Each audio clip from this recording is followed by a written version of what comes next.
Namaste and pranams to Professor B. Alan Wallace, founder of Santa Barbara Institute for Consciousness Studies and the Center for Contemplative Research, and to all the esteemed faculty members from all over India who have joined us for this Faculty Development Program 2021 on India's knowledge systems, sources, theories, concepts, and practices. The Vishya today is India's knowledge systems content. And the first content we start with is with philosophy, that is the schools, the texts, the thinkers, and epistemic traditions. The first session of the day would be Bauddha Dharma. And once again, welcome Dr. B. Alan Wallace. He is my mentor. He is my guide. I have been watching his videos for many, many years. And he was one of the inspirers for me to start the Department of Contemplative and Behavioral Sciences in Sri Sri University. A little bit about Professor B. Alan Wallace. Dr. Alan Wallace is a prominent voice in the emerging discussion between contemporary Buddhist thinkers and scientists who question the materialistic presumptions of their 20th century paradigms.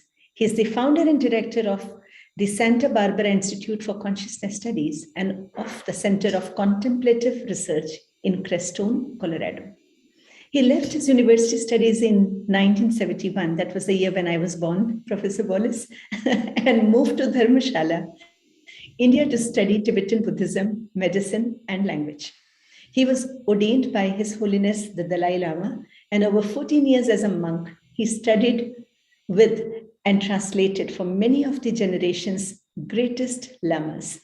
In 1984, he resumed his Western education at Amherst College, where he studied physics and the philosophy of science, graduating summa cum laude. He then applied the background to his PhD research at the Stanford on the interface between Buddhism and Western science and philosophy. Since 1987, he has been a frequent translator and contributor to meetings between the Dalai Lama and prominent scientists, and he has written and translated more than 40 books. Along with his scholarly work, Professor Wallace is regarded as one of the West's prominent Buddhist meditation teachers. And he continues his work with research. I'm a part of his group wherein there is an upcoming research on mental well-being over 5 continents, again steered by Professor Wallace. So what was the Indian knowledge system from the philosophy and the praxis of Buddhism is what we are going to learn from Professor Wallace. Welcome, Professor Wallace. Once again, this session is also being live streamed on the YouTube channels of Rashtram and Rishihood. So over and above to the teachers who are on the Zoom, it is being watched by people from all rungs of life, from all parts of the world, whether live or they watch it at a later stage. Once again, welcome. We start with a prayer with Sri Hari, and then we start with the session. Sri Hari Vittal, as a Rashtram Accelerated Program student learner.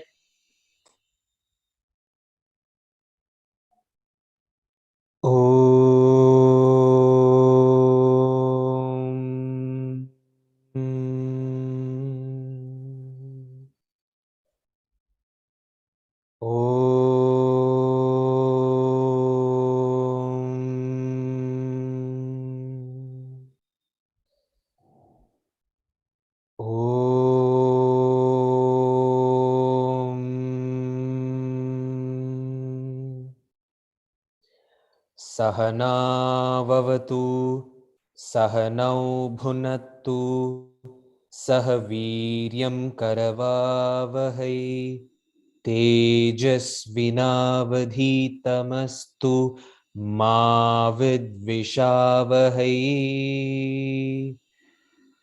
Om Shanti, Shanti, Shanti. Shantihi. Harihi Om.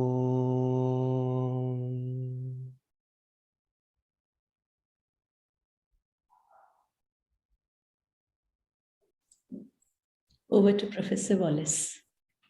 Thank you. So first of all, I want to simply express my gratitude for this opportunity to share what little knowledge I have to such a distinguished audience. I've seen the names and titles, accomplishments of I believe about 70 contributors to this 18-day conference, such an eminent group of educators, academics, scientists, philosophers, and contemplatives. So I feel privileged to be amongst you, and I hope this time I share with you will be meaningful. I'm drawing from the many blessings, the many wonderful teachers I've had, especially over the last 50 years, and I will try to share with you the essence of that as it pertains to our topic for today. So would it be possible now to have the screen split with the screen sharing? So there we are. So I was asked to address this topic, Bauddha Dharma, or if we translate that into English, we can simply say Buddhist, but the term Dharma does not translate into English, otherwise I would do so. But we will look into this over the course of this talk. So Bauddha Dharma within the context of India's knowledge systems, specifically philosophy. Now, as soon as I read that philosophy, the term philosophy, then I'm immediately reminded of the fact that within academics, the borders between the categories of philosophy, science, religion, these are ever so familiar to the world by now, but they are utterly Eurocentric categories. This is not the way Indian classical education was divvied up. Their philosophy was profoundly religious, had a very strong empirical element to it. Their science was deeply philosophical, had a deeply spiritual element to it. Their religion was radically experiential and yet philosophically very astute. And so we do need to be aware, I think, it's helpful to be aware, that the categories themselves are not universal. They are rooted in the unique culture of the Judeo-Christian, the Greco-Roman, that contributed to the formation of Western higher education. So with this note, then we move to the first slide. So I will be emphasizing in this talk, especially the scientific elements of higher education, overall education, but especially higher education, college, university, and so forth. And as we look at the evolution of science, we are looking at the evolution of Eurocentric science. It began, I believe, not with Copernicus, who was a mathematician, but not really an astronomer in the sense of gazing at the stars and making discoveries.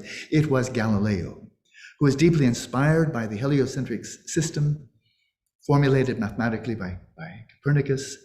But it was Galileo, by Einstein himself, designated as the father of modern science, that he introduced unique elements to the study of the natural world.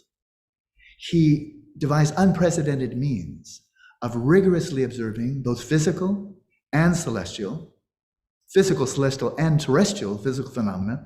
There, one more title, I pardon myself for the redundancy of physical, but this rigorous observation, the emphasis of empiricism, was a keynote of what he introduced into higher education in Europe.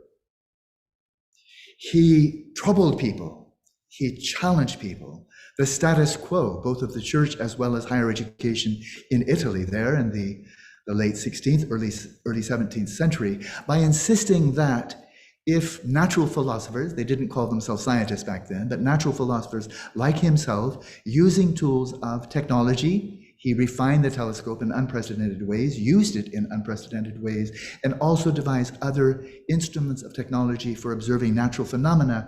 He emphasized, he challenged the status quo, saying if we have empirical evidence that is incompatible with biblical doctrine, incompatible with the declarations of Aristotle, combining with which you have scholastic theology, philosophy, If empirical evidence challenges you, then you must go with the empirical evidence and not simply go with the authority of the Bible or the authority of Aristotle or other Greek thinkers. That was very troubling.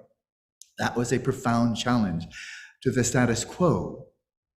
But even though he was put under house arrest, he could not be silenced. Even in house arrest, he continued to publish, and he did ignite a revolution in the physical sciences in Europe. Now that began around 1610 when he published his first book, The Starry Messenger, his findings using his telescope. And then we fast forward about 250 years.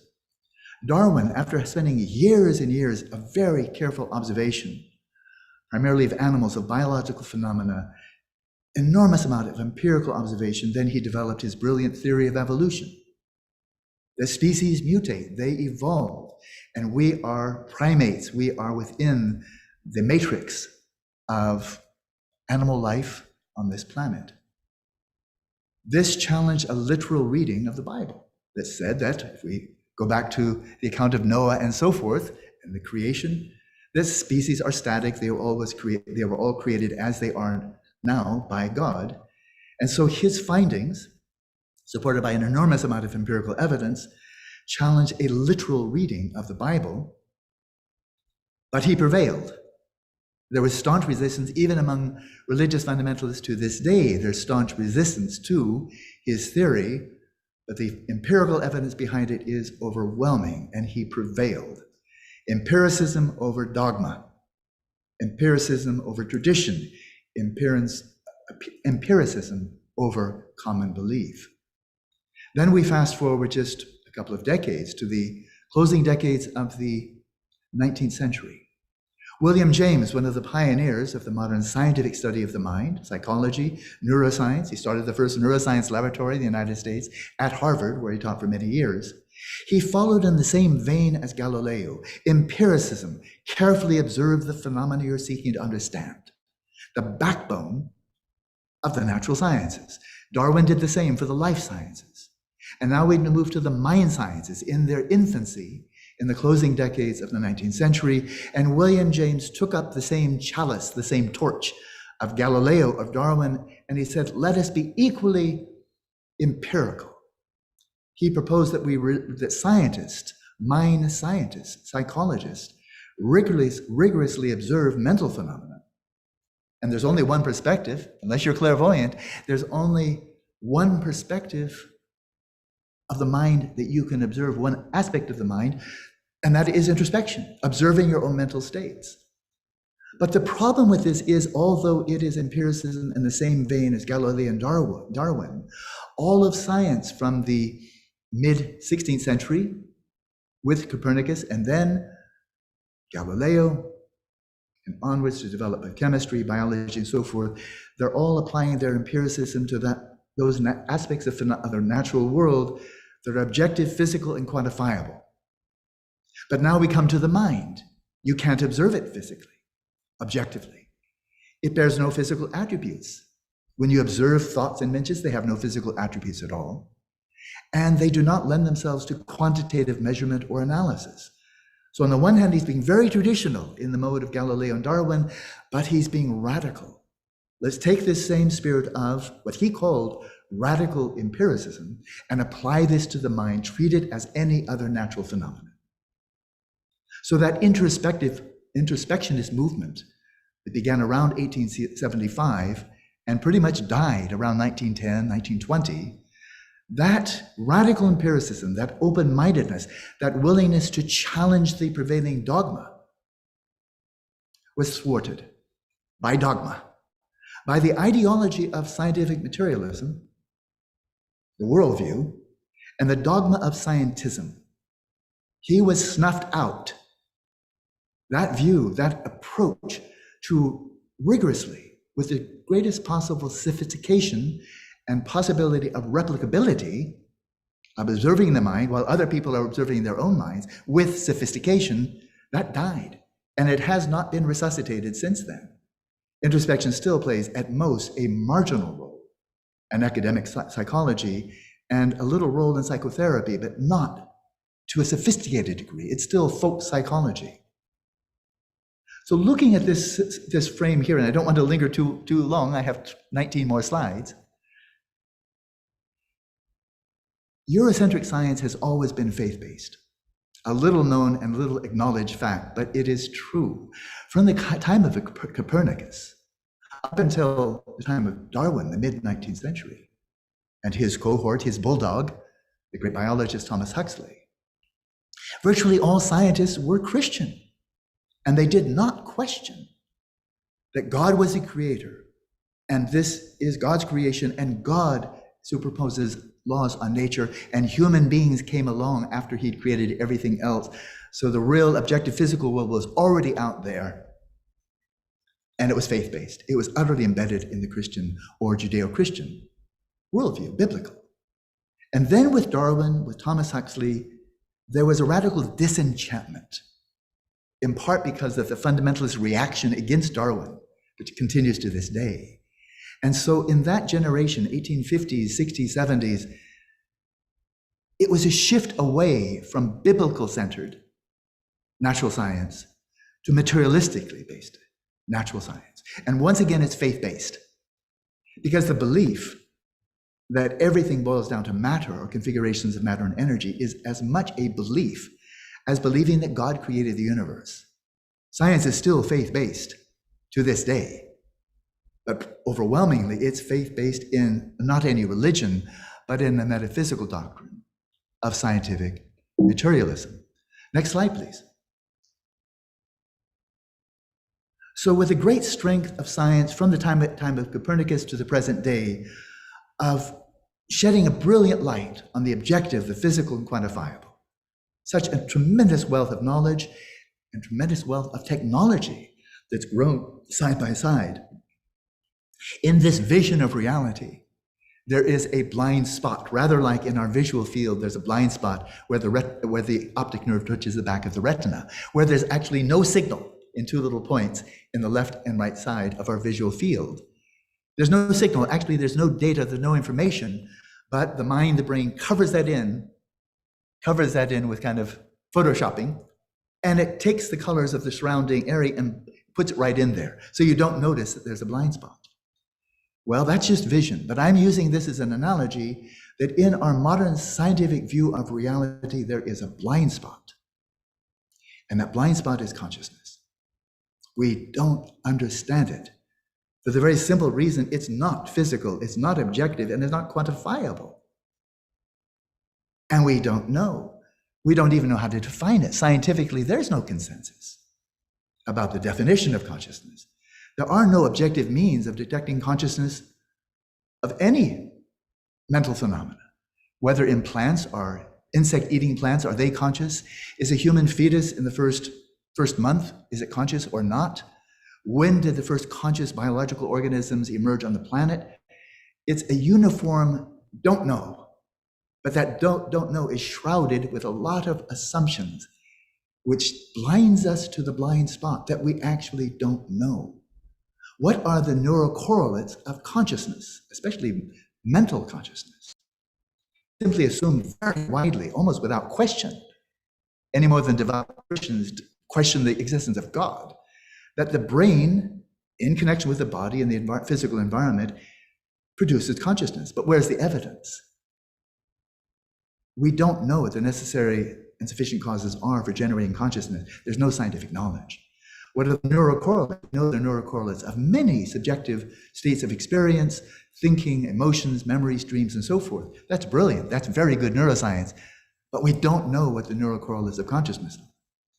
As I mentioned just a minute ago, we don't know what the necessary and sufficient causes of consciousness are. So we don't know how it emerges, and therefore, scientifically, we don't have a clue what happens at death. All we have are beliefs, just beliefs. Beliefs rooted in a metaphysical dogma that, well, after all, consciousness must be an emergent property of sufficiently complex configurations of chemicals and electricity. We assume that the brain generates thoughts, images, and everything else subjective in terms of subjective experience, but there's an ignorance of how the brain generates or even influences mental phenomena, or how the mind influences the brain. How does a placebo effect work? How do our emotions, our thoughts, our desires our beliefs? How do they influence the brain? How do they influence behavior? So this is quite a vast body of not science. If science is knowledge, this is not science. This is ignorance, but is a blind spot. And unfortunately, frankly, I think it's tragically, that blind spot is not acknowledged as a blind spot. We cover it over with the illusions of knowledge, as if the mind-body problem has been solved. But nobody's ever solved it, but mind scientists commonly act as if it's called, well, of course, the mind is what the brain does. But that's as much a metaphysical belief as belief in angels and devils and God. Next slide, please. So we go back to this great biologist, truly a great man, a close colleague of Darwin, Charles Darwin, the biologist Thomas H. Huxley, very complex mind, and his ideas changed, his beliefs changed from the mid-19th century. But in his many writings, he raises this question because he saw that consciousness doesn't fit into a materialistic framework. And in many ways, he powerfully promoted materialism, although later in life he became a sharp critic of it. But he raises this question: how is it that anything so remarkable as a state of consciousness comes about as a result of irritating nervous tissue? Well, we would now say stimulating neurons with microvolts and so forth. But how is it that anything so remarkable as a state of consciousness comes about as a result of stimulating the brain? This is just as unaccountable, inexplicable, as the appearance of the jinn when Aladdin rubbed his lamp. It's magical thinking. It really is magical thinking. Very widespread in the scientific community and in the media and so forth, that just rub your brain enough in the right way, and lo and behold, consciousness will pop out of chemicals. It will pop out of neurons, synapses, dendrites, and so forth. But where's the evidence? It's just a belief, but it's magical thinking, because it should be obvious to anybody with an open mind that consciousness is not physical. So the notion of a non-physical phenomenon like consciousness emerging from the physical is something that has no basis in physics whatsoever. Physicists have been long very well aware of emergent properties, but in physics, all the emergent properties of physical phenomena are themselves physical, and consciousness is not. There's no evidence that it is, and it's not just consciousness. It's emotions and desires, dreams and beliefs, aspirations and memories. None of these are physical. So now we come to the modern times, the neuroscientist Donald Hoffman at the University of California at Irvine, looking back, because he's very well aware of the history of his own discipline, and he writes, now Huxley knew that brain activity and conscious experiences are correlated, but he didn't know why. And I would add, he didn't know how. What's the nature of the correlations? To the science of his day, it was a mystery. In the years, like 150, 160 years since then, since Huxley, science has learned a lot about brain activity. Great respect, appreciation to this magnificent discipline of neuroscience. They've learned a lot about brain activity and different correlations. The relationship between brain activity and conscious experience is still a mystery. I think it would be very safe to say, in fact, no progress has been made at all. That there are correlations, thank the neuroscientists. What is the nature of correlations? No progress at all, and I think a good reason for that is because that blind spot is covered over with illusions of knowledge, as if we already have the right answer, and now we just have to find the evidence to prove what we already believe. This is like scientists trying to prove the existence of God. It's putting the cart before the horse.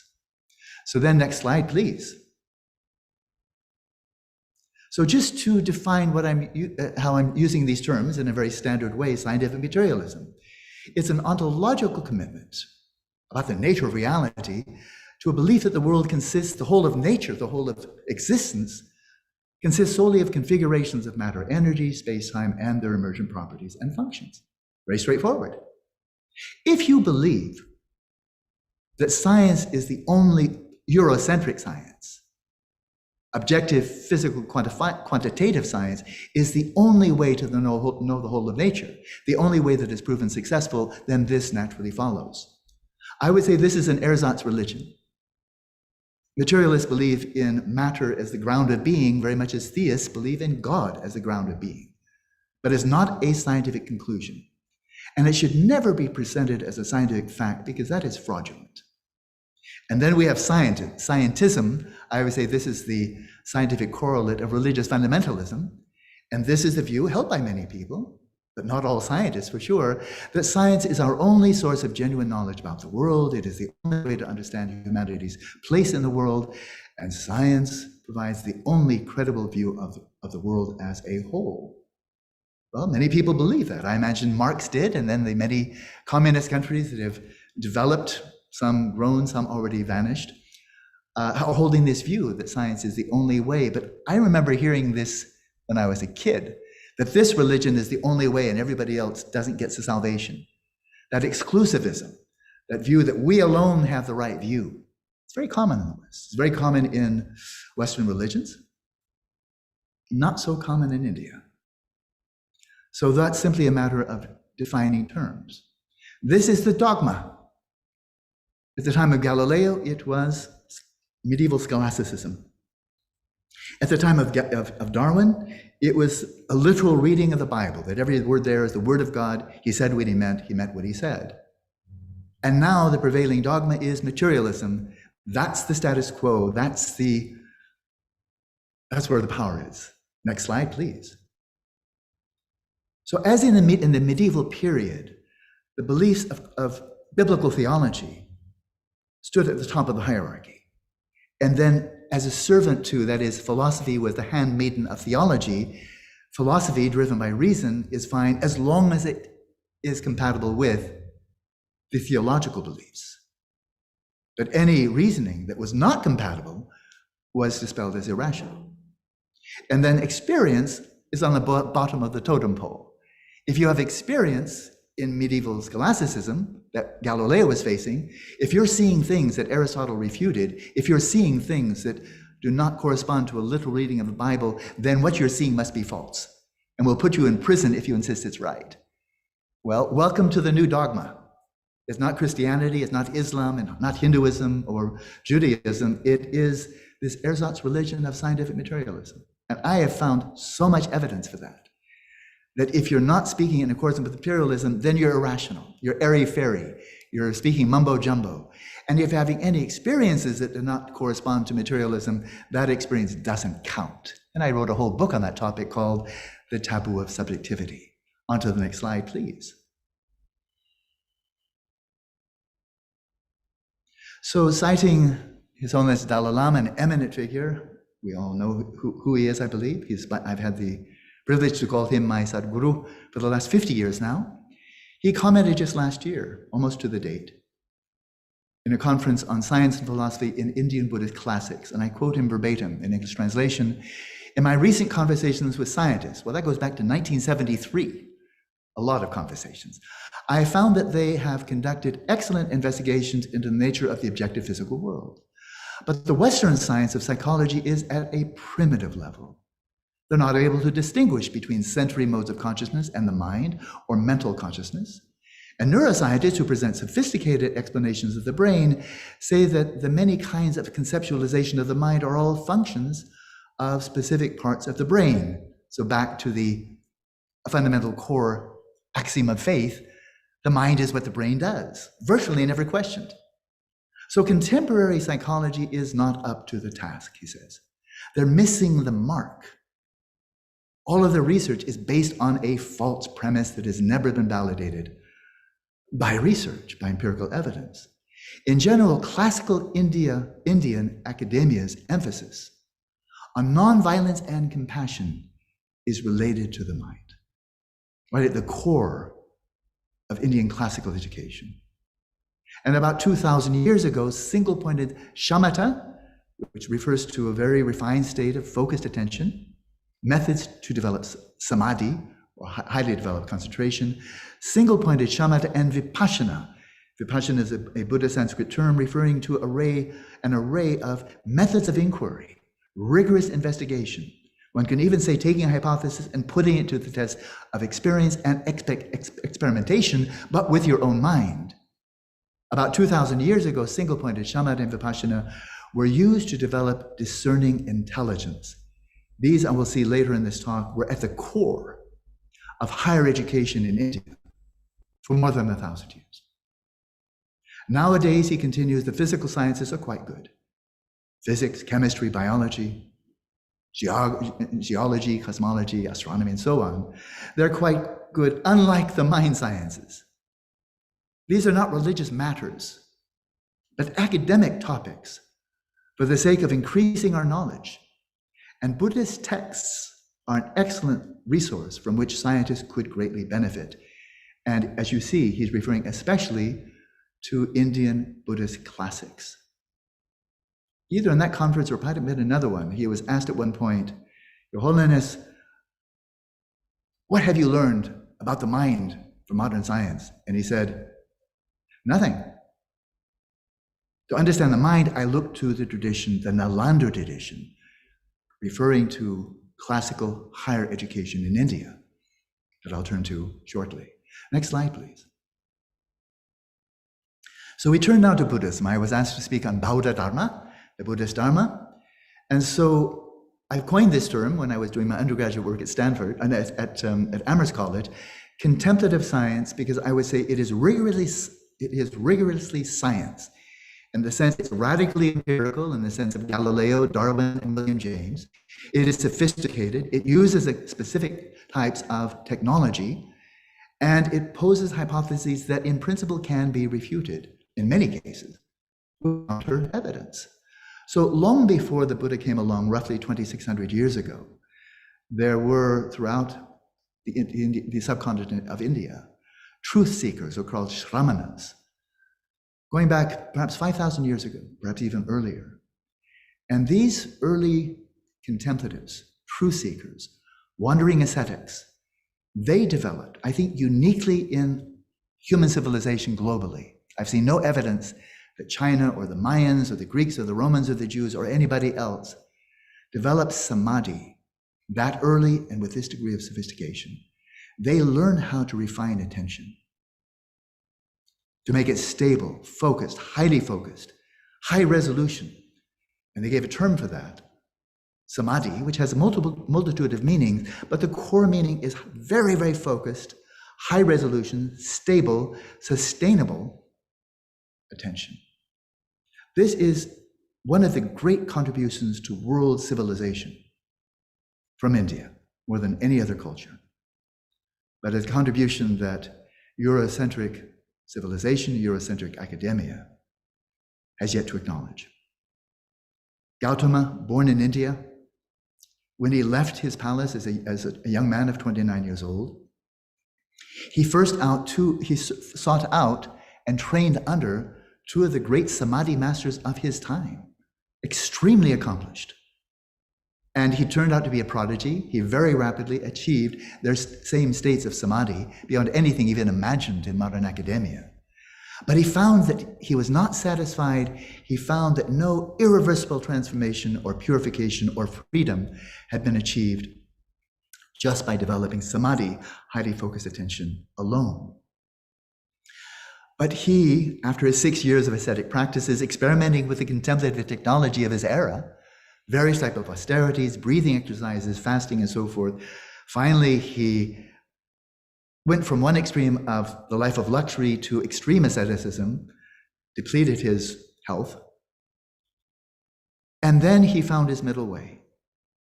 Drawing from the great contemplative heritage of India at that time, he refined sustained voluntary attention in a way a little bit analogous to the way that Galileo refined the telescope and used it in unprecedented ways. Gautama refined the telescope of the mind, samadhi, with enhanced stability and vividness. That's where the shamatha comes in. And he used it in unprecedented ways to experientially explore states of consciousness and their objects. And this is the whole matrix of contemplative science called vipassana. So I call shamatha contemplative technology and vipassana contemplative science. And to sum up the gist of this, I have to be very concise. He commented this very widely quoted statement: the mind that is established in equipoise, that's found balance, not agitated, not dull, highly focused, sustained, such a mind comes to know reality as it is. And I believe he was unprecedented in his unification of the technology of shamatha and the contemplative science of vipassana. And using this method, he made a number of extraordinary discoveries. So let's move to the next slide. On the night of his enlightenment, he claimed, first person report, after that night, then he reported to his disciples, well, what did you discover on that night? And in the first watch of the night, going very deeply into samadhi, directing his attention to his own past, following the continuum of his own mind stream, a very subtle mind stream that I'll allude to later. He said, when my concentrated mind was thus purified, bright, unblemished, and rid of imperfection, when it had become malleable, wieldy, steady, and attained to imperturbability, I inclined my mind to knowledge of recollection of past lives. He turned his attention, having achieved a deep state of samadhi, to his memories, first of all, going back to earlier in this life, earlier to infancy, and then earlier beyond. And he narrates how he recollected the specific circumstances of many thousands of his own former lives over the course of many ages of world contraction and expansion. He's talking about a theme that is ever so prevalent in modern cosmology, that the universe now is expanding, and if there's sufficient matter in the universe, eventually it will contract back into singularity. And people like Einstein and contemporary cosmologists think, and that will trigger another expansion and a contraction. In the West, we think of one universe. The Buddha spoke of multiverses, countless multiverses, expanding and contracting. And he said he recalled from his own first-person experience countless lifetimes of his own. And then he declared, this was the first true knowledge attained by me in this first watch of the night.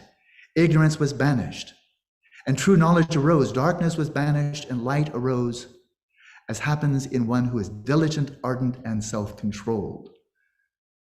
Now, is this religious doctrine? Many people regard it just as religion, like the statements of a prophet or the statements found in sacred books, where it's entirely appeal to authority. But the Buddha did not start a religion, not from his perspective, not from India's perspective, because religion is a Eurocentric category. He was a mind scientist above all. He found the technology and he made discoveries that he invited anybody who wanted to follow. Make these discoveries for yourself. Like Galileo, this is what I saw. Develop your own telescope and see whether you too can see the moons of Jupiter and so on. He was making discoveries, not starting a religion or his new philosophical school. Next slide, please.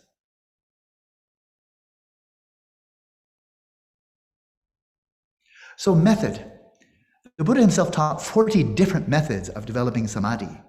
So we have a wide variety, and they are tailored for people with different type of psychophysiological dispositions. But one particular method that I've been trained in now for the last 30 years or so, stemming from India, but really flourishing in Tibet, is a shamatha method for developing samadhi, but in a very subtle way that has great ramifications for understanding the mind. So I'm citing a 19th century meditation master in Tibet, Detun Lerab Lingpa. You can see the dates. And so it's just a very brief synopsis of a method in which whatever kinds of experiences and visions arise, as you're sitting quietly, your awareness still, and the light of your awareness illuminating the space of the mind, that domain of experience in which mental events take place. So you withdraw your awareness from the visual, the auditory, and so forth, from the 5 physical sense fields, single-pointedly focus your mind on this mental domain, while at the same time being aware of the raw, unmediated experience of awareness itself. And while doing so, resting in that stillness, observing the movements of the mind, then this great meditation master, who is one of the gurus of the 13th Dalai Lama, he writes, whatever kinds of experiences and visions arise, be they gentle or violent, subtle or gross, of long or short duration, strong or weak, good or bad, whatever comes up, emotions, memories, thoughts, images, observe their nature and avoid any obsessive evaluation of them as being one thing and not another.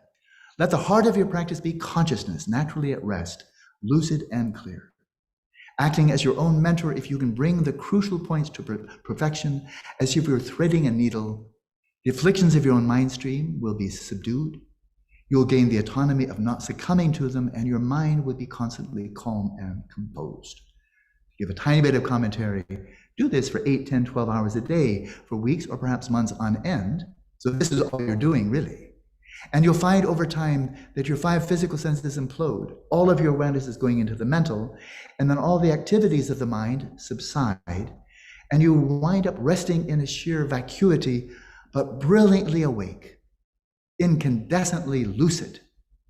And you've tapped into a subtler dimension of consciousness, which was discovered by generations and generations of rishis, swamis before the Buddha, and has been replicated, validated, revalidated thousands of times in the Buddhist tradition since then. A continuum of consciousness that already exists before the formation of the brain and continues after brain death. Next slide, please. What do you discover when you slip into that, having settled your mind in its natural state, unconfigured by the brain, personal history, language, culture, and so forth, raw, distilled consciousness? Not divine, just the ground state, the primal flow, like a stem consciousness that carries on from lifetime to lifetime, each time configured, if that consciousness conjoins with a biological organism, configured by the brain, the nervous system of the organism in question. But at death, that configured mind dissolves back into that from which it arose, and it didn't arise from the brain, and it doesn't vanish into nothing. So another 19th century great master, Dudjom Lingpa, I've studied his work extensively now for more than 20 years. He's talking about what do you discover when you follow that method. He says the rope of mindfulness and firmly maintained attention is dissolved by the power of meditative experience, until finally the ordinary mind of an ordinary being dissolves, as it were. Your psyche vanishes, but not into nothing. Consequently, compulsive thinking subsides and roving thoughts vanish into the space of awareness. You then slip into the vacuity of the substrate, Sanskrit, the alaya, in which self, others, and objects disappear. By adhering to the experiences of vacuity, that's the space you're attending to, and the luminosity, and that is the awareness with which you're aware of that space, by adhering to the experiences of vacuity and luminosity while looking inward, right in upon the nature of consciousness itself, the appearances of self, others, and objects vanish. This is the substrate consciousness, or alaya vijnana. In truth, you have come to the essential nature of the mind. You have fathomed the nature of consciousness, that which remains still a mystery, where people are trying to fathom consciousness by looking at brain. Look at consciousness if you want to understand it. Like if you want to understand biological organisms, look at it. If you want to understand stars, look at it. This is scientific. The other one is metaphysically driven. Blinders, handcuffs, straitjacket. Next slide, please.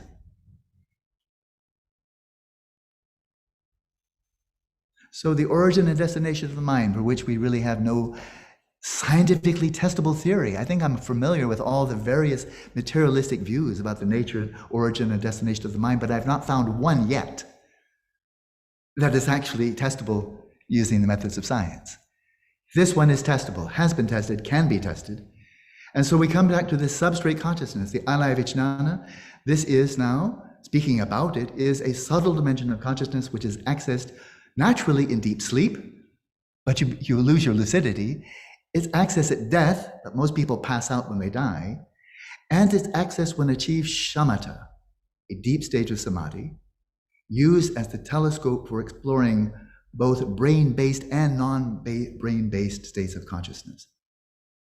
Now, it's very easy to say, oh, that's your religious belief.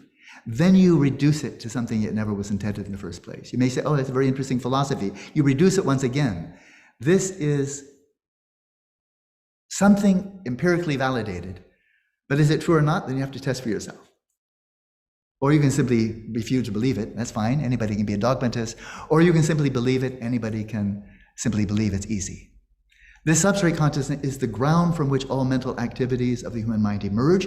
When you come from deep sleep into the waking state, from deep sleep into the dream state, and it is that into which they dissolve, from deep sleep to the waking state and from life to life. There's a conservation principle here that runs through all of physics. Space-time never turns into nothing. Nothing never turns into space-time. Matter, energy, it's always conserved. But we've not treated consciousness as a natural phenomenon. and therefore casually think, oh, if you're a realist, of course, you just become nothing when you die.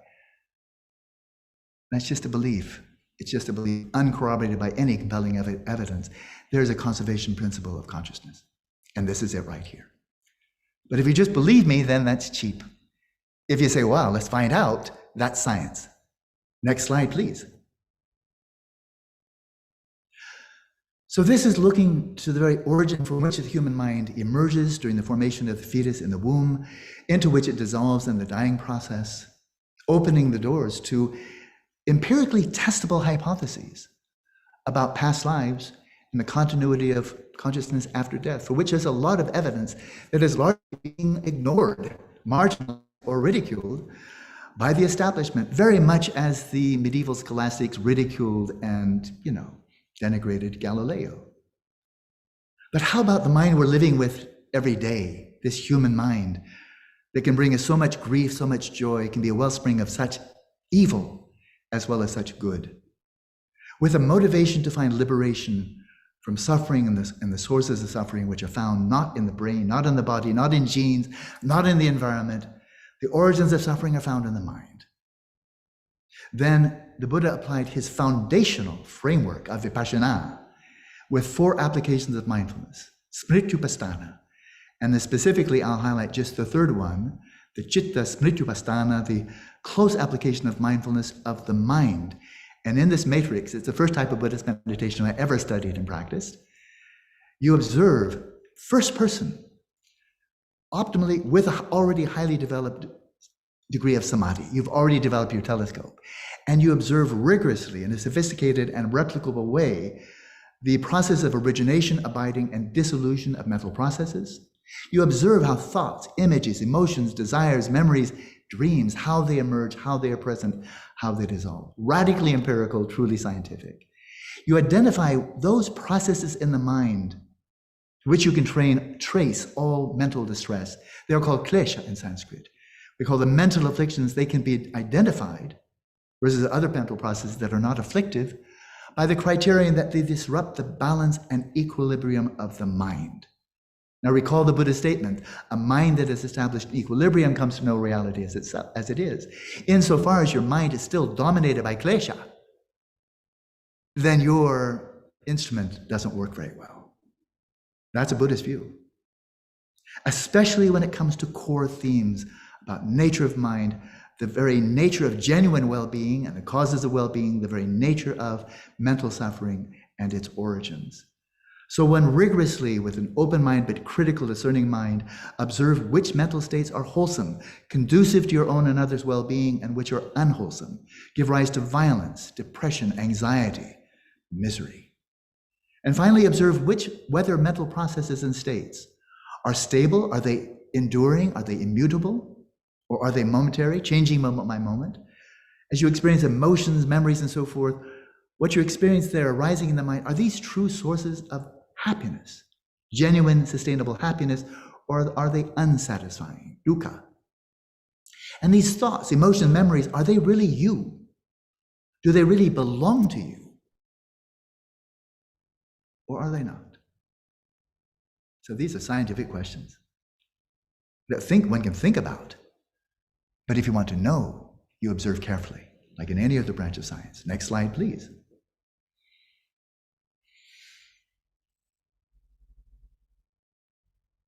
Next slide, please. There we go. Over the last 50 years that I've been listening to Buddhist teachings, from Indian teachers, Sri Lankan, Thai, Burmese, Burmese, and Bhutanese, and Mongolian and Tibetan. So I've been listening a lot for the last 50 years. Countless times I've heard all sentient beings wish to be free of suffering and wish to find happiness. Start something that we can easily forget. So what type of happiness do we have access to? And the Buddha addressed not only dukkha, not only suffering, dissatisfaction, but also happiness. And so he comments here, and you can see the source. There are 4 kinds of happiness to be won by a householder, a person who's not a monk or a contemplative and so forth, a man or woman with family, with job and so forth. These can be won by a householder who enjoys sense pleasures from time to time and when occasion offers. And what for? is the happiness of ownership. And ownership is having enough. Food, clothing, shelter. You're making it. You're not worried about the next meal or taking care of your family. The happiness of ownership, the happiness of wealth, having a bit more than you need. So you can go out for a special meal or vacation, or buy something really very nice for your spouse, or give something special to your children, or to friends, or be a philanthropist, exercise generosity towards others. You can do that if you have a bit more than you need. The happiness of wealth, the happiness of freedom from debt. And I think he's referring to the kind of debt that you simply cannot pay off. It's a burden. And finally, the happiness of a clear conscience, of knowing you're leading an ethical way of life to the best of your ability.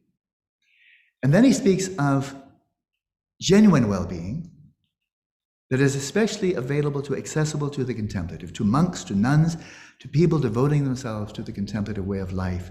And he speaks of 3 dimensions, the well-being, the Satsukha it's called, or Samyak Sukha, arising from clear conscience and contentment, a great ideal of monastic traditions everywhere.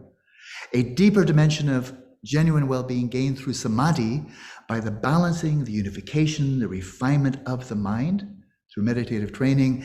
And finally, the supreme well-being of complete freedom, moksha, liberation, enlightenment through insight. Enlightenment can be gained, not just by samadhi. Enlightenment is gained by knowing reality as it is. And then, summing up, he encourages his followers, find out what really constitutes genuine well-being, and based on this understanding, cultivate it. So there's a lot more there, but I'll limit my comments here. Enormously important. The whole of Dharma, to use this untranslated term, Dharma is a way of viewing reality, engaging with reality, that gives rise to sustainable, genuine well-being for yourself and others. So it's not the same as religion, not the same as science or philosophy. It's Dharma. And there's Buddhist Dharma and Jaina Dharma and Muslim Dharma and Christian Dharma, and there's secular Dharma. But that's what Dharma is. And Buddhism is all about that, Bauddha Dharma. Next slide, please. Let's turn to the meaning of life. Every thoughtful person raises the issue, and very deeply thoughtful people look for a satisfying answer to the question. What are we here for? What constitutes a meaningful life? What's this all about? For what shall we aspire? To know that we've lived this human life to its fullest. And the Dalai Lama comments here in accord with the whole of Buddha Dharma. He commented in his book, The Art of Happiness, I believe that the very purpose of our life is to seek happiness. Whether one believes in religion or not, whether one believes in this religion or that religion, we're all seeking something better in life. So I think the very motion of our life is towards happiness.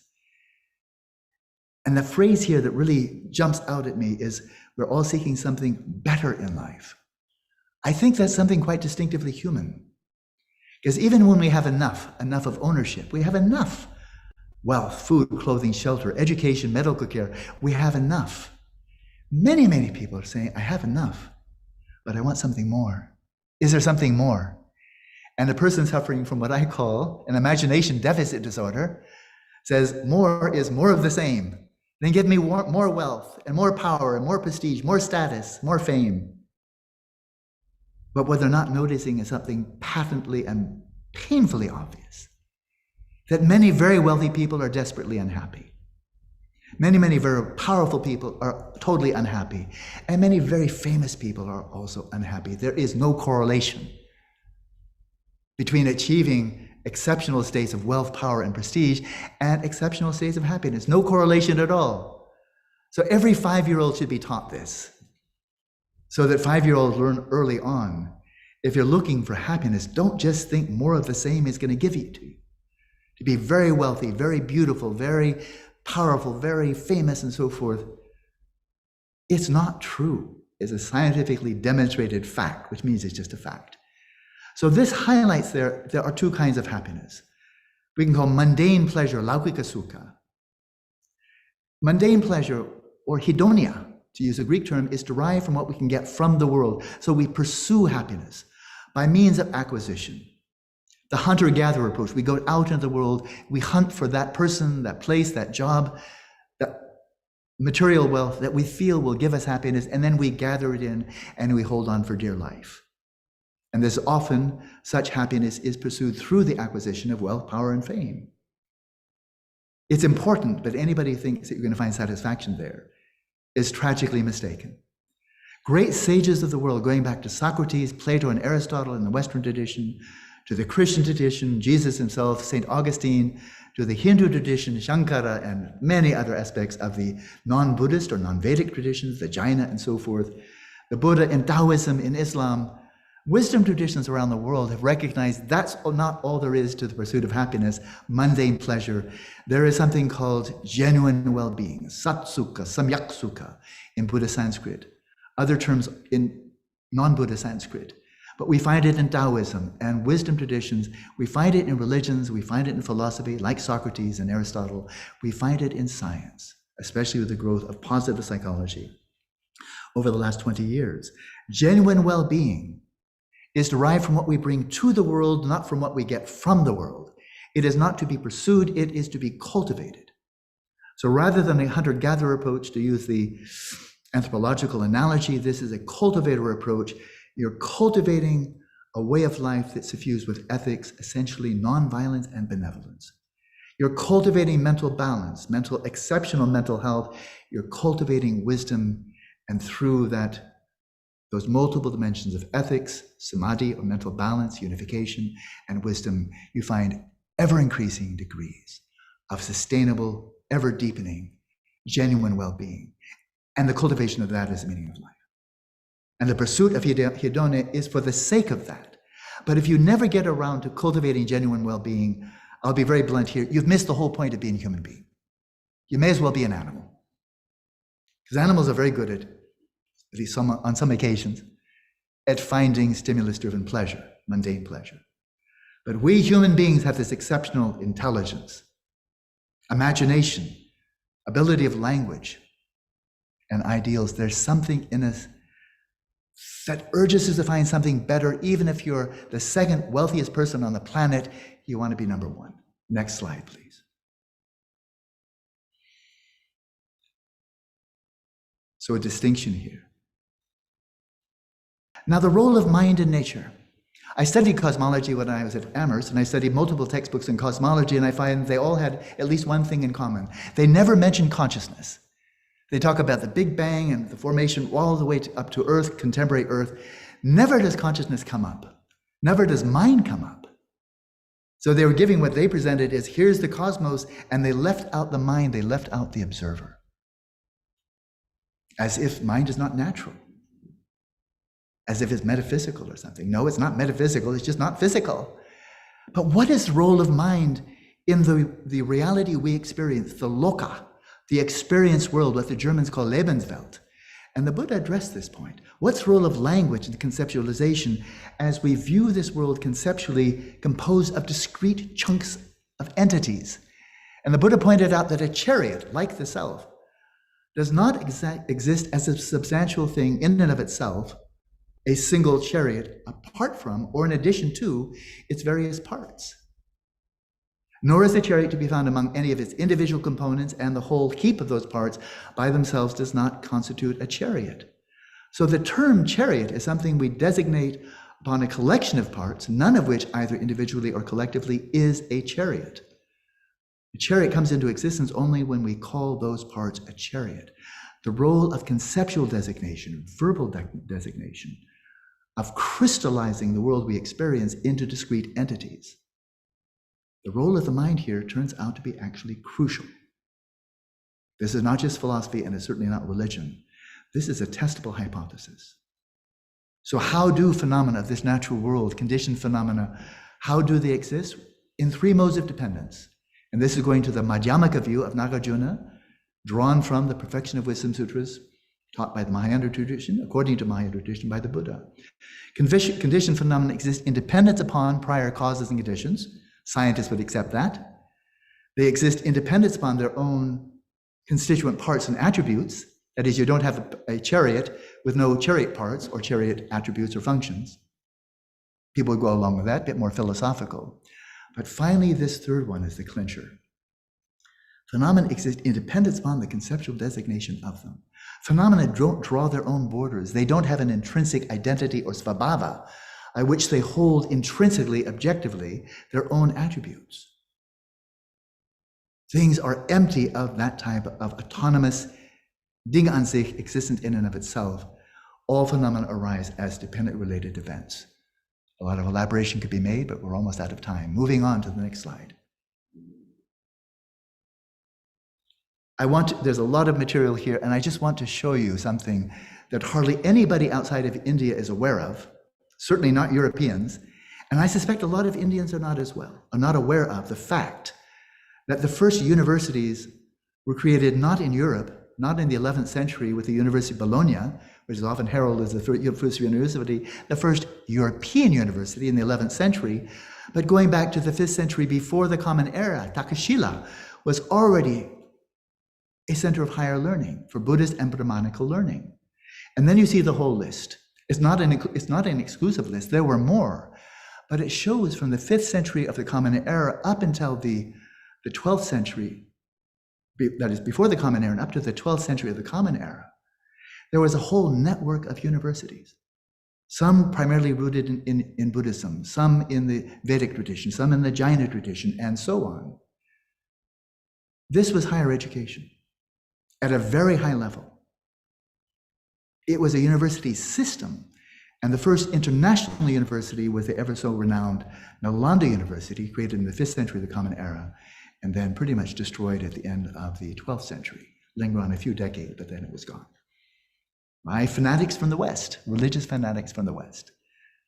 One should linger here to recognize that for more than a millennium, India had the greatest university system on the planet. When the West was in the Dark Ages, India had this. Let's move on to the next slide. I'm going to bite a little bit into the final half hour, but just to look at what was the structure, the curriculum. There were 5 fields of knowledge, of linguistics, but actually it's the Shabdavidya, the science of sounds. It's not just linguistics or language, it's also music, it's mantra, science of sound, very, very subtle. In some ways, without any parallel in the West. Science of logic. The inner science of the mind was the centerpiece. The Adhyatma Vidya, the science of the mind, was the centerpiece of the whole matrix of the mandala of knowledge, where the science of the mind didn't even begin until 300 years after Copernicus in the West. This is central. And the science of the mind is about fundamentally finding the inner causes of suffering, inner causes of well-being, but also the role of mind in nature. 4th is medicine, and 5th is the creative arts, which includes both art and technology. These were the 5 principal fields of knowledge. Nalanda University had up to 10,000 students with up to 1,000 faculty during its heyday, drawing students from Central Asia, East Asia, South Asia. Internationally, it was the greatest university on the planet. And it was there before the first university in the West arose.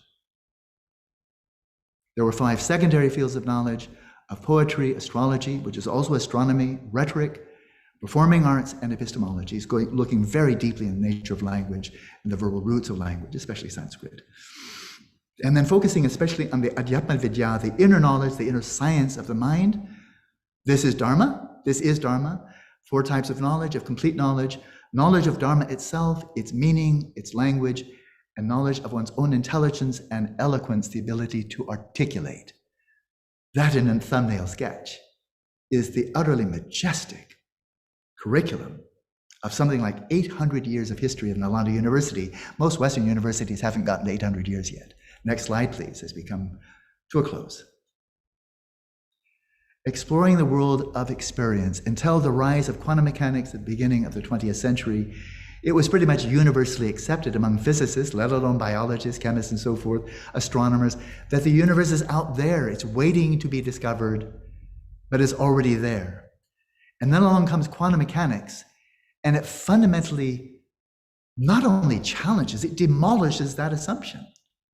Niels Bohr, one of the great founders of quantum mechanics, said, in our description of nature, the purpose is not to disclose the real essence of phenomena, what's the world like out there in and of itself, but only to track down as far as possible, as it is possible, relations between aspects of our experience, We're back to loka, lived world, not some world from a God's eye perspective or a view from nowhere.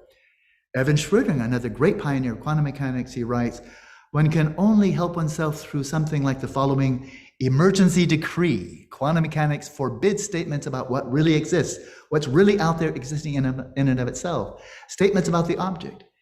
Its statements deal only with subject-object relation. But of course, you can't understand subject-object, object-subject relation unless you know the nature of subject, nature of mind. A contemporary physicist, close colleague and protege of Stephen Hawking, the Belgian physicist Thomas Hertog, he writes, this is cutting-edge theoretical physics. You can think of quantum reality a bit like a tree. The branches represent all possible universes.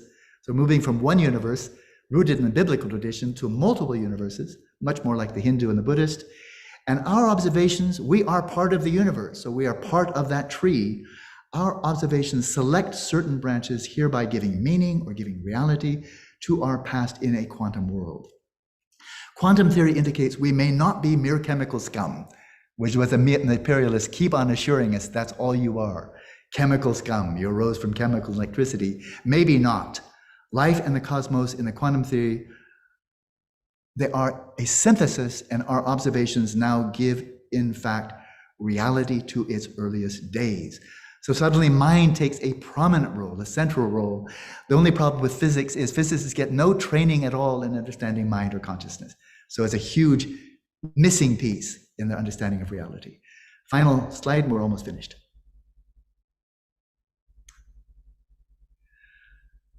So you can see my passion, my enthusiasm, my reverence for the Buddha's own discoveries that have been replicated countless times since him.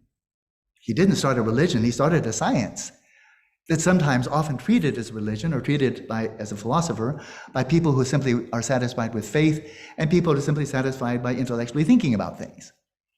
But for people who want to know, you have to explore for yourself. This was a slogan during the time of the Buddha. When people came wanting to hear about the teachings of the Buddha, his disciples would say, Ehi pasika, come and see. Not come and obey or come and believe, but come and see for yourself. The Buddha's discoveries can be replicated if you put in the effort, train your mind, and investigate with an open mind. So here is the final slide. Can we integrate tremendous wealth of classical Indian knowledge, classical Indian academia, revitalize it, and integrate this with modern education and specifically with modern scientific knowledge?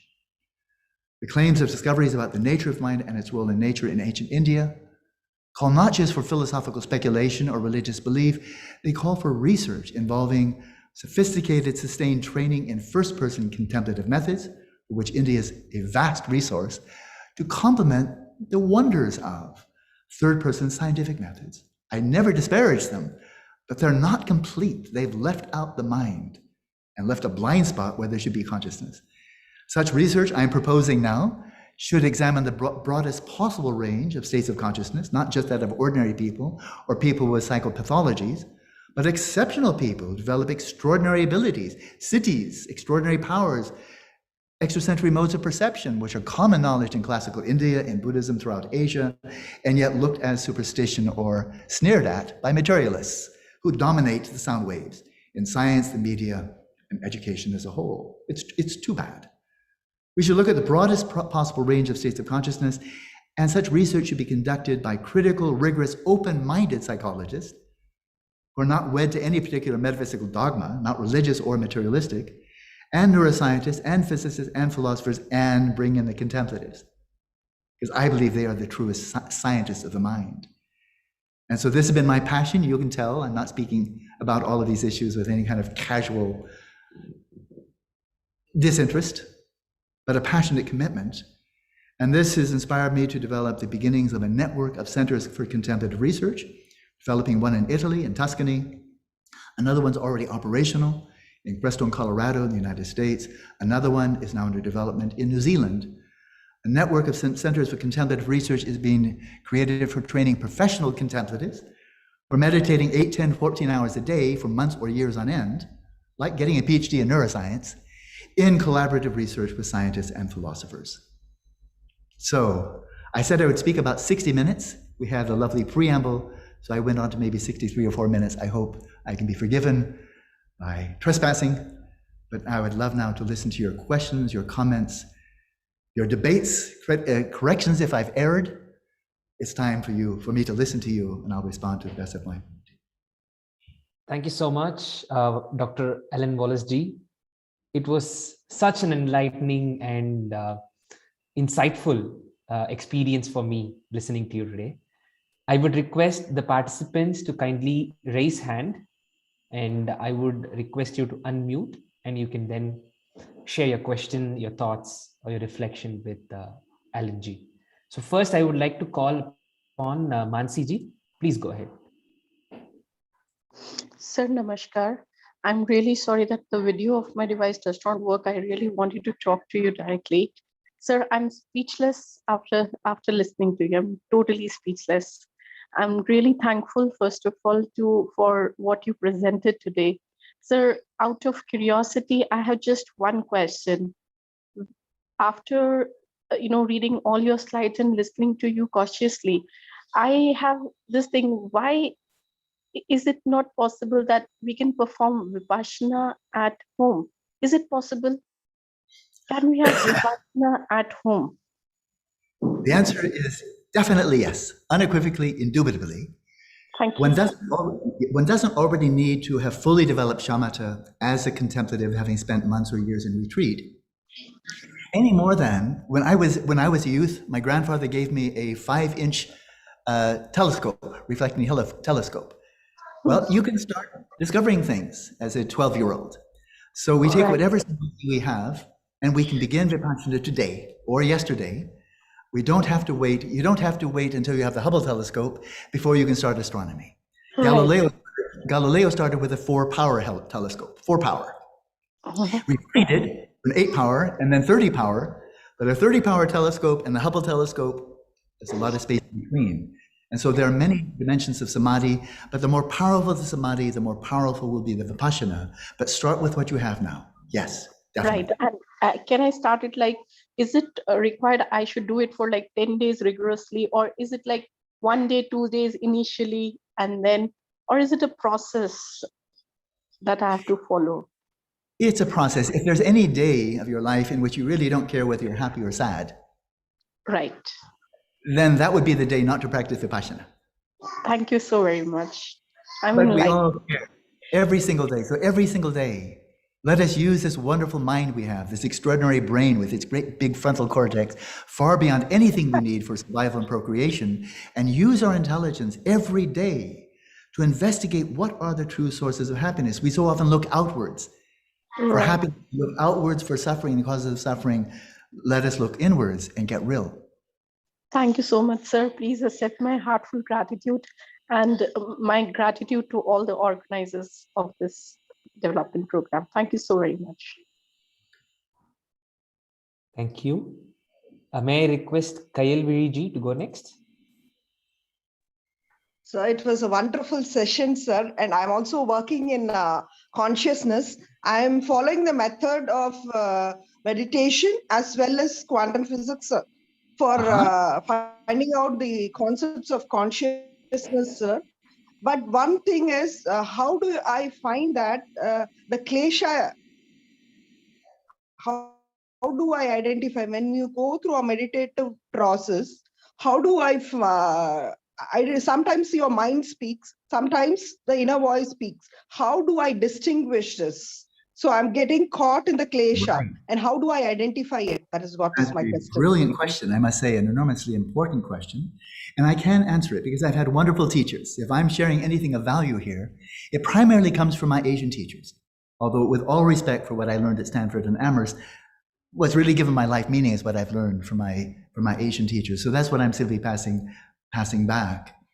So klesha, I think the best translation is a mental affliction, or is actually a mental afflictor because it disturbs the mind, it disrupts the mind. And in the Buddha's own analysis of what are the origins of our mental distress, unhappiness, mental disease, he pointed first of all to ignorance of simply not knowing what are the causes of happiness and suffering, what is wholesome, what is unwholesome, what is ethical, what is unethical, we don't know. And then in not knowing, we easily mistake, and then we go from avidya, ignorance, to moha, delusion. We get it wrong. And so to identify how we get things wrong and how that disturbs the mind, and out of this root of avidya and moha, ignorance and delusion, out of this comes the mental affliction of raga, of tanha, of craving, attachment, where we cling to some object of the mind as if it were inherently a source of happiness, like another person, a job, a place, our appearance, and we're wrong, but then we cling to it. And that's afflictive, and we can tell because it disturbs the equilibrium of the mind. It sets us up for anxiety. When you're experiencing anxiety, it almost certainly traces back to attachment. And then there I am craving something, whatever it may be. It could be something abstract like reputation or fame, or tangible like some physical object that I want to own. But then if something gets in the way or gives us the contrary, we're seeking wealth, we get poverty. We're seeking wealth and something gets in the way, then we respond with the mental affliction of hatred, of violence, aggression, hostility. And again, it disturbs the equilibrium of mind. We're not seeing straight. Psychologists use the term refractory period, where we slip into a mode which is really a mental affliction, a klesha, and we can no longer see reality as it is because our perception is klishta, warped, distorted. And so recognize balance when it's there. Maybe you've been sitting in meditation for 20 minutes, you find there's equilibrium, upeksha, it's calm, and then watch what disrupts that equilibrium. Something happens, it upsets you, or craving arises, or maybe ego arises, I am superior, I'm better. So pride and arrogance. Observe for yourself when your mind is in a state of equilibrium and when it's lost, and that which causes you to lose the balance of your mind on mental afflictions. So in His Holiness, I'll add a little bit more, I think very important. His Holiness is passionately concerned with education, has a tremendous reverence for the Nalanda tradition. That's that 1,500-year-old tradition of classical higher education in India, not only Buddhist, of course. But he comments about modern education, and I think he's right. The whole thrust of modern education, that's University of Beijing, University of Delhi, Melbourne University, Europe, it's Eurocentric higher education on the whole globe now. Modern education from kindergarten through postdoctoral work is largely overwhelming. It's hedonic education. It's always looking outwards. Even when it comes to the mind, you take psychology, you never learn how to observe your own mind. You learn how to question other people about their minds or look at brain and behavior. All of modern education is overwhelmingly oriented to achieving material success. Wealth, power, prestige, living the good life, and it's completely laukika sukha, mundane pleasure, which never satisfies. And of course, as we know so well in Buddhism, here we are, and we're all in the process of aging, getting sick, and dying.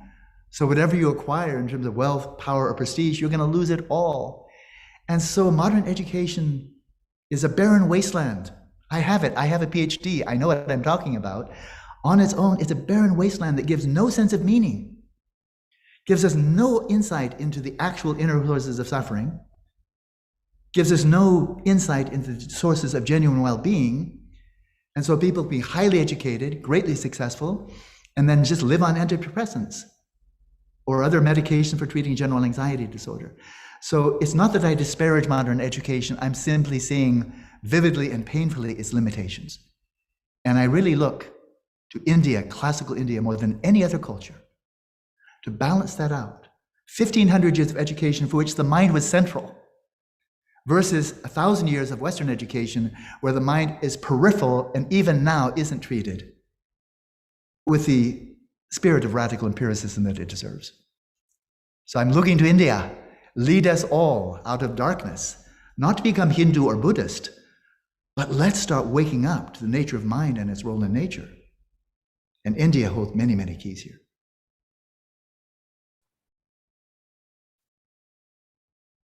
Thank you. May I request Dr. Krishna Gopalji to go next? Namaste, Alan Wallace ji. Namaste. So I came to know about during your lecture that you have been very interactive about the Buddhism in India, Sri Lanka, Tibet, China, and the other South Asian countries. So did you find as we go to different places, so sometimes the things changes. So did you find the fundamental changes or in some rules of the Buddhism when we move apart from the India? Or when we go in other part of the South Asian countries? That I want to ask. I will answer, and then you please tell me whether I've understood your question basis on the answer I gave, okay? And if I don't answer your question, then please come back, okay? Okay. So the Buddha Dharma, the earliest writings are recorded in the Pali language, similar to, but not identical Sanskrit. So the Pali canon, which is the basis for all of Theravada Buddhism throughout all of Southeast Asia, of course, was very prevalent in India, until about 1,000 years ago. And so one can say that's the root, that's the foundation. And for that, those teachings there in the Pali Canon, I have tremendous reverence. I'm not a Theravada Buddhist myself, but I have great reverence, beyond respect, to these foundational teachings on the four noble truths, the 12 links of dependent origination, the 4 Brahma Vihara, loving kindness and so forth, the Satipatthana in Pali. It's foundational. It's like a granite bedrock. But then we see that over the centuries, Buddhism, like a living organism, and of course it's promoted, it's advocated, it's preserved by living organisms called human beings, it's evolved. So roughly 2,000 years ago, out of the Shravakayana, the teachings in the Pali, based on the Pali Canon, emerged the Mahayana with the Bodhisattva ideal, teachings of the perfection of wisdom. You don't find that much, just little tastes in the Pali Canon, but it's an evolution. And some people would say, well, it's straight away, and I feel, no, it's more of a flowering of Mahayana Buddhism then flourishing for more than 1,000 years in India, with tremendous depth of philosophy and methods of inquiry, developing siddhis, extraordinary abilities, extrasensory abhijñā, heightened modes of consciousness. That's an evolution. Vajrayana also emerged out of India. And I believe it's not simply a mixture of Kashmiri Shaivism and something like that, with all respect for that, but in fact emerges from and is an evolution of the earlier forms of Buddhism. And that's in India alone, from the Shravakayana, the Bodhisattvayana, the Vajrayana, and onto what I've been studying for the last 30 years, Ati Yoga, or Mahasandhi, called in Tibetan Dzogchen, which I believe really it's very similar as Vedanta is the culmination of the Vedas, Vedanta. So do I believe that Mahasandhi is the culmination of the Buddhist teaching. That's my perspective. But it's not only India, of course, but then India, then like a living organism, moved to China centuries ago. And then it mutated. It took on elements of Chinese culture. It was interfaced with Confucianism and Taoism, and it became distinctively Chinese Buddhism. So the Chinese, there are 400 million Chinese today that regard themselves as Buddhist. They don't feel they're practicing a foreign import, because the texts are translated into Chinese. They're at home in their own Chinese Buddhism, and Zen in Japan. And then we have Tibetan Buddhism, and it goes to Mongolian Buddhism. It spread to Russia. And so then we have the Tibetan Buddhism, and it's, from Bhutan and so forth and so on. And so it's very much like an organism continuing to adapt to changing environment, changing times. And now we're seeing over the last 500 years, there's a lot of heralding. Now Buddhism has come to the West. Well, the West is all the way around the planet. It's Singapore, it's South America, it's Australia, and so forth. And so now we're speaking of Western Buddhism, modern Buddhism. In many cases, I think they're just uprooting the plant, turning away from the core insights of the Buddha and making up their own, which they have the freedom to do, but it, from my perspective, wildly superficial compared to the insights of the Buddha himself and 2,500 years of panditas and siddhas. So it becomes reduced to kind of a secular psychology, which is nice if that's all you want. But it is mutating for sure, and it's mutating now very, very fast. As Buddhism then interfaces with physics and modern psychology and philosophy of modern Western philosophy and so forth. So it continues to evolve.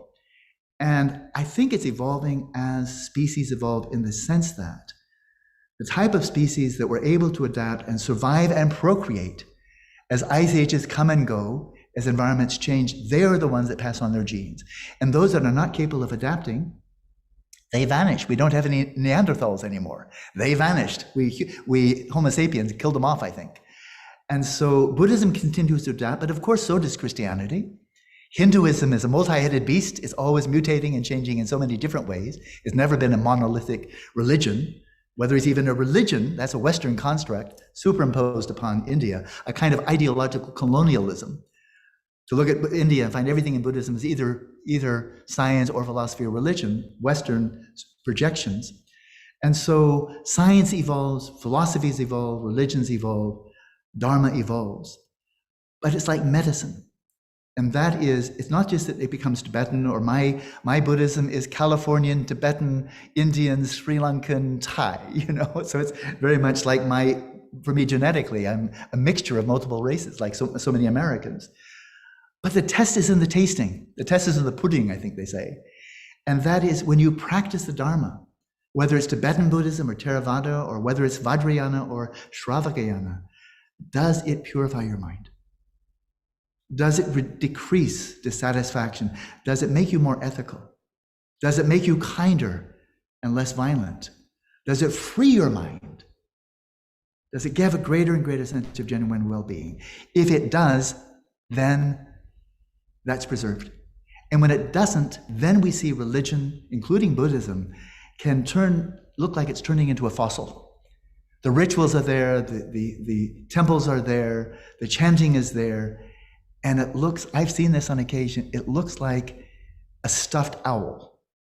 It looks like an owl, but it doesn't fly, and it has no heartbeat, and it's not warm. So religions die in that way. They don't just vanish. Temples turn into museums, which what the communists have done to churches all over the world. They take living organisms and they kill them, and then they turn them into a museum, like that.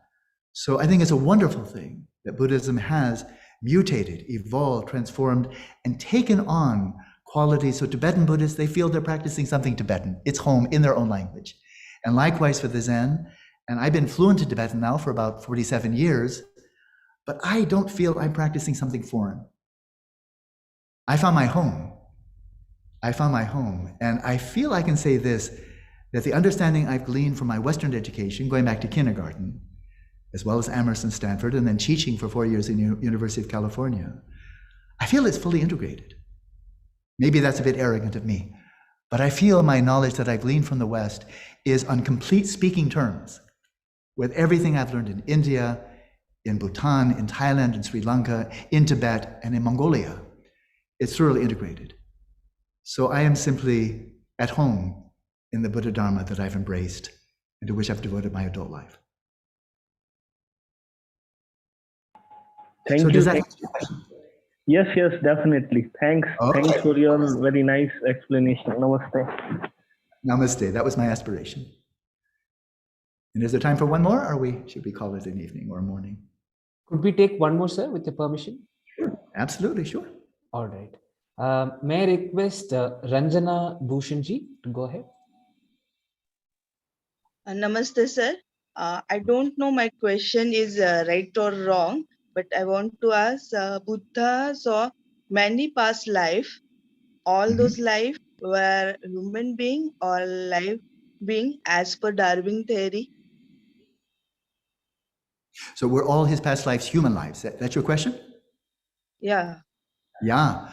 There's a definite answer, and it's the right answer. Sometimes I can say this is the Buddhist view. Absolutely, they were not all human. This subtle continuum of consciousness, I think in some non-Buddhist Indian schools it's called jiva. In the Theravada tradition, bhavanga. In some schools of Tibetan Buddhism, subtle continuum of mental consciousness. In some schools, alaya vijnana. We see discoveries of this subtle dimension of consciousness made, first of all, by pre-Buddhist swamis and so forth in India. They were the first to discover. And then the Buddhists discovered and rediscovered. But then we see Taoists have discovered this. There's clear evidence, belief. Early Christians for the first 4 centuries, they discovered. There are Sufis who have discovered this. There are Jews that have discovered this. And then over the last 50 years, there's been a lot of research at the University of Virginia. Scientists looking into alleged past life recall by children. So this, and then Socrates, Plato, Pythagoras before them, they also affirmed this. So to my mind, this is one of the most firmly established truths about the mind there is, with religious, philosophical, and scientific evidence versus materialism that doesn't even have a testable hypothesis, just beliefs. So I can answer your question now succinctly. He stated that in his countless previous lives, many of them were in more hellish types of states of being, but not being, it's, in the Buddhist view, you're not being punished there. It's like, as an analogy, during the waking state, leading a really evil life, malevolent, violent, and so forth, dishonest, really an awful life. And then when you dream, having nightmares. Well, the nightmares are not punishment. These are reflections of what you're doing in the waking state. And so the Buddha said there are hellish realms in which people are born, but those realms are creations of their own minds. They're not being punished by God or Buddha or anybody else. There are pretas. These are spirits just consumed with insatiable desire. Well, if one lives a life rooted in greed and avarice, manipulation of other people, it can give rise to that kind of nightmare. One can, as human being, live a way of life that's virtually indistinguishable from animals. Crude, vulgar, they're just all sensual. I don't mean to put down animals, I love animals, but all about sensual pleasures, sex, food, and so forth and so on. Live like an animal, get a body like an animal. And other people live very angelic lives, people with warmth, kindness, generosity, really deva-like beings in the human. And then they're born as gods, with a small g, as gods.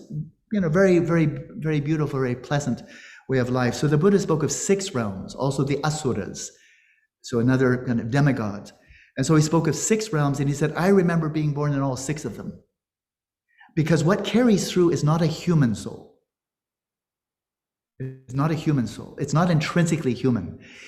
This subtle continuum of consciousness becomes human when it's conjoined with the developing fetus in the mother's womb. And then that subtle continuum then becomes configured as a human mind in dependence upon human brain.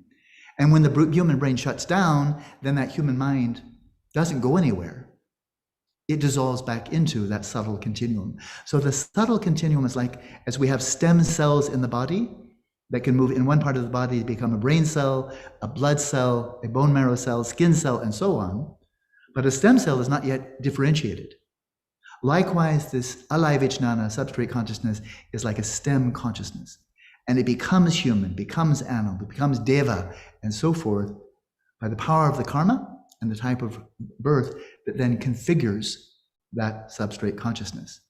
So not long ago, and I'll conclude on this point, there's a very good movie called Yogis of Tibet. It's a very good movie, and it was supervised by an accomplished Lama. He's one of my own Lamas, named Garchen Rinpoche. And in this movie, they interview a very, very senior Tibetan yogi by the name of Dupan Rinpoche. And he'd been practicing like 60 years as a professional contemplative. And he's interviewed in this film, Yogis of Tibet, and he looks right into the camera and he says, I can remember all my past lives. And he said, I probably look human to you, but from my perspective, it's very different. And as I look into my past lives, most of them were not human. They were something lower, called the lower realms, most of them. So in the Buddhist view, to be born as a human being is something quite exceptional, of extraordinary possibilities. But we fully reap those possibilities or manifest, actualize those possibilities by finding Dharma and not just pursuing mundane pleasures. So let it be Jaina Dharma, Sikh Dharma, Taoist Dharma, Buddhist, Christian, Muslim. But if we find Dharma, religious or not religious, there's Socratic Dharma, Platonic Dharma. It doesn't have to be religion as such, but a way of viewing reality that nurtures genuine well-being and provides us with meaning. That's what Dharma is all about. So to be human is an extraordinary opportunity. It's rare, it's precious, and it's passing. So we're encouraged in Buddhist teachings, take advantage of this life, because you may not have another opportunity like this in the future for a long time, because it doesn't come automatically. To be human now doesn't necessarily mean that to be human in the future. So materialists, I think, feel very comfortable, thinking, oh, when I'm dead, then I'm just vanished. That's a very happy thought to many people. Then all my problems will be over. All I have to do is stop breathing. Oh, won't that be nice? I just go to sleep and never wake up. They're free to believe that. People can believe anything they like, but there's no evidence behind that. And it is not a scientific conclusion. When scientists don't know the origins of consciousness, they don't know the end of consciousness either. So let's not pretend that's anything other than a belief. Whereas the belief in continuity of consciousness and life after life There's an enormous amount of evidence and it can be tested. So that's where I stand. I'm really a Buddhist contemplative scientist. And I love to see questions raised that we can test with experience and not simply believe or disbelieve, which is very cheap and very easy. So that's my response. Thank You're a you. precious Thank you, sir. You're a precious human being. So congratulations.